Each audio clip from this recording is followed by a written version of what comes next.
So this is the river that divides Russia and North Korea. So just over there, that's all Korea.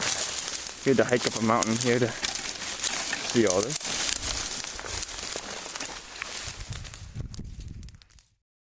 My friend Sergey invited me to his hometown of Slavyanka, just across the bay from Vladivostok, which will serve as our launch point for the trip to the North Korean border. It is all 1960s Soviet blockhouses that have not weathered the years with much dignity. But the city sits on a site of spectacular natural beauty. Cliffs carved away by the millennia crash down into the sea. It is at the ends of the earth, a wild spot conquered by socialism, slowly being reclaimed by nature.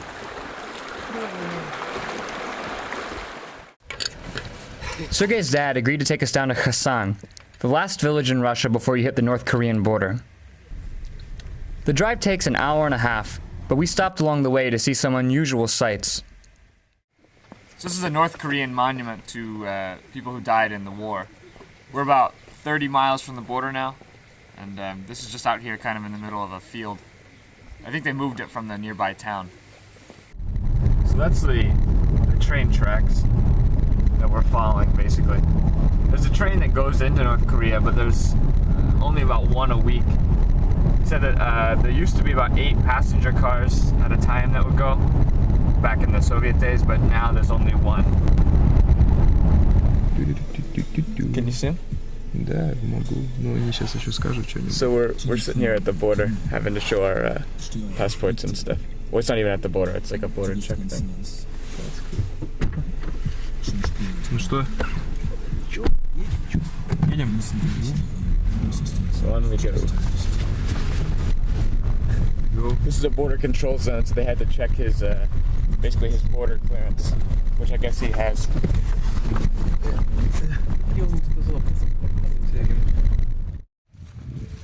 Less than 1,000 people live in the remote village of Khasan.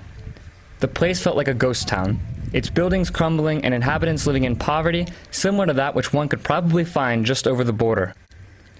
A single rail line runs through the settlement and across a heavily guarded bridge into the hermit state. This is the only border crossing from Russia into North Korea.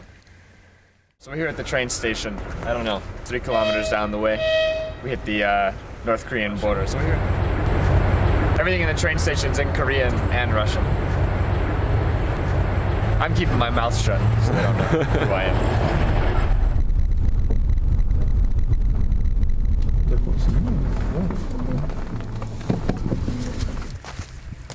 So here's the Russian border fortifications.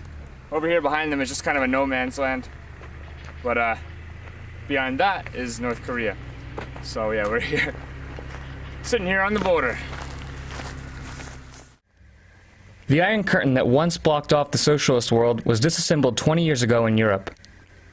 North Korea is one of the handful of remaining Marxist-Leninist states, and Russians compare it to the Soviet Union under Stalin. This small sliver of border is probably the last place on Earth where one can still see the Iron Curtain as it once was.